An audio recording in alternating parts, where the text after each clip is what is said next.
Psalm 132. Lord, remember David and all his self-denial.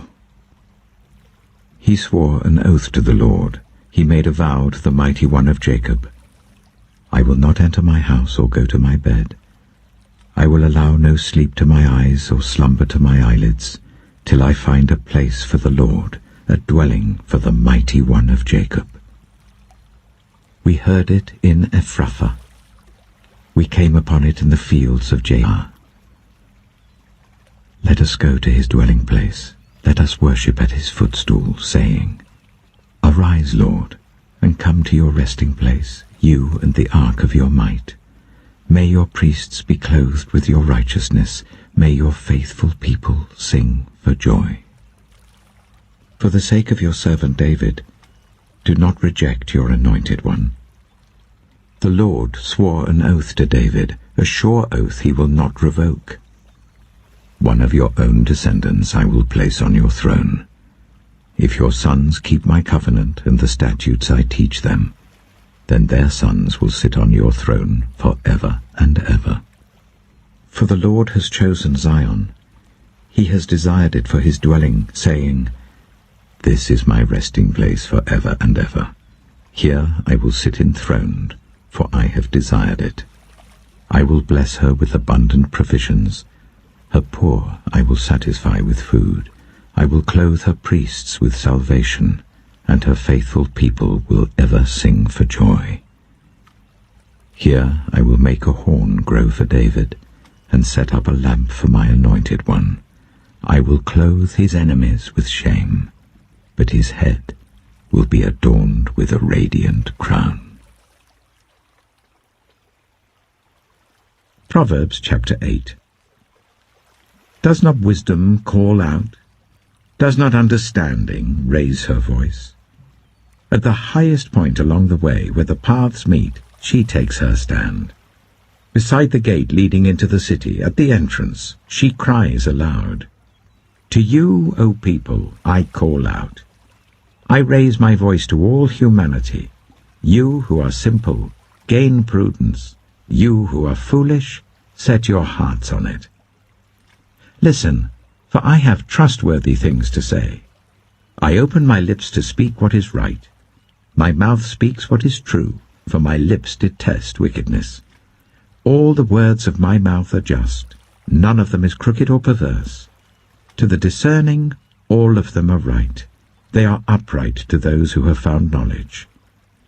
Choose my instruction instead of silver, knowledge rather than choice gold. For wisdom is more precious than rubies, and nothing you desire can compare with her. I, wisdom, dwell together with prudence. I possess knowledge and discretion. To fear the Lord is to hate evil. I hate pride and arrogance, evil behavior and perverse speech. Counsel and sound judgment are mine. I have insight. I have power. By me kings reign, and rulers issue decrees that are just. By me princes govern, and nobles, all who rule on earth. I love those who love me, and those who seek me find me. With me are riches and honor, enduring wealth and prosperity. My fruit is better than fine gold. What I yield surpasses choice silver. I walk in the way of righteousness along the paths of justice, bestowing a rich inheritance on those who love me, and making their treasuries full.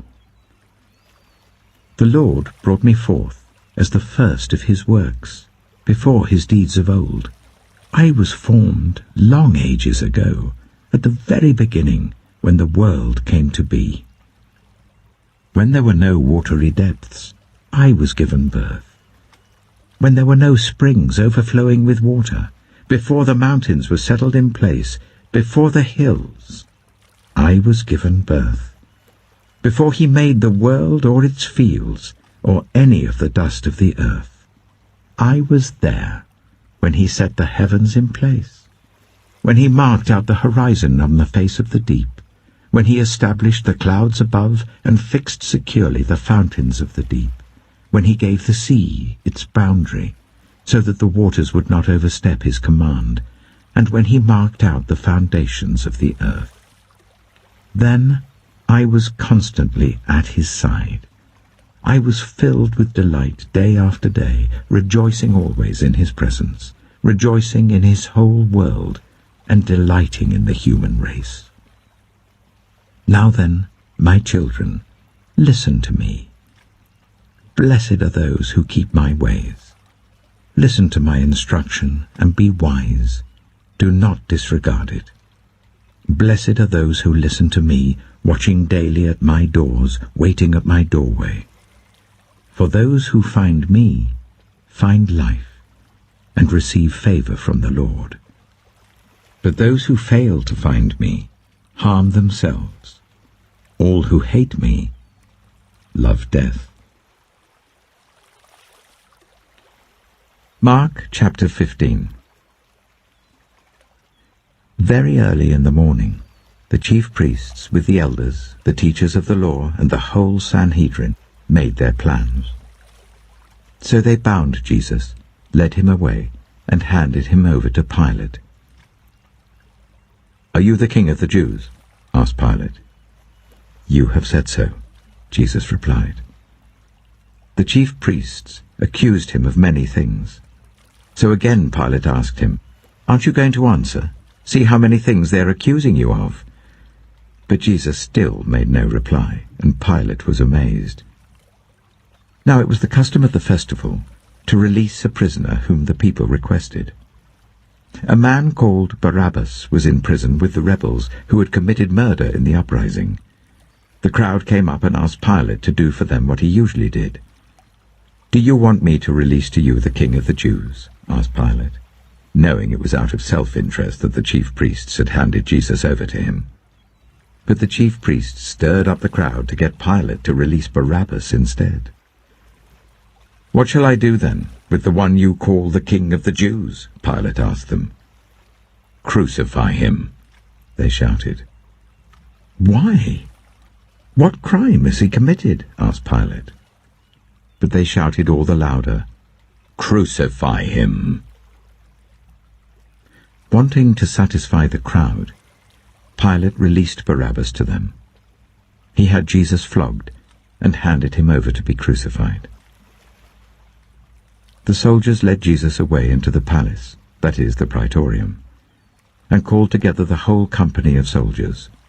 They put a purple robe on him, then twisted together a crown of thorns and set it on him.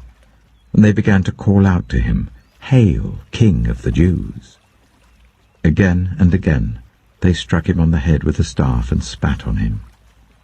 Falling on their knees they paid homage to him, and when they had mocked him, they took off the purple robe and put his own clothes on him. Then they led him out to crucify him. A certain man from Cyrene, Simon, the father of Alexander and Rufus, was passing by on his way in from the country, and they forced him to carry the cross. They brought Jesus to the place called Golgotha, which means the place of the skull. Then they offered him wine mixed with myrrh, but he did not take it. And they crucified him. Dividing up his clothes, they cast lots to see what each would get. It was 9 in the morning when they crucified him. The written notice of the charge against him read, "The King of the Jews." They crucified 2 rebels with him, one on his right and one on his left. Those who passed by hurled insults at him, shaking their heads and saying, "So, you who are going to destroy the temple and build it in 3 days, come down from the cross and save yourself." In the same way the chief priests and the teachers of the law mocked him among themselves. "He saved others," they said, "but he can't save himself. Let this Messiah, this King of Israel, come down now from the cross, that we may see and believe." Those crucified with him also heaped insults on him. At noon, darkness came over the whole land until 3 in the afternoon. And at 3 in the afternoon Jesus cried out in a loud voice, Eloi, Eloi, lama sabachthani, which means, my God, why have you forsaken me? When some of those standing near heard this, they said, Listen, he's calling Elijah. Someone ran, filled a sponge with wine vinegar, put it on a staff, and offered it to Jesus to drink. Now leave him alone. Let's see if Elijah comes to take him down, he said. With a loud cry, Jesus breathed his last. The curtain of the temple was torn in two from top to bottom. And when the centurion, who stood there in front of Jesus, saw how he died, he said, Surely this man was the Son of God. Some women were watching from a distance. Among them were Mary Magdalene, Mary the mother of James the younger and of Joseph, and Salome. In Galilee these women had followed him and cared for his needs. Many other women who had come up with him to Jerusalem were also there. It was preparation day, that is, the day before the Sabbath. So as evening approached, Joseph of Arimathea, a prominent member of the council who was himself waiting for the kingdom of God, went boldly to Pilate and asked for Jesus' body. Pilate was surprised to hear that he was already dead. Summoning the centurion, he asked him if Jesus had already died. When he learned from the centurion that it was so, he gave the body to Joseph. So Joseph bought some linen cloth, took down the body, wrapped it in the linen, and placed it in a tomb cut out of rock. Then he rolled a stone against the entrance of the tomb. Mary Magdalene and Mary the mother of Joseph saw where he was laid.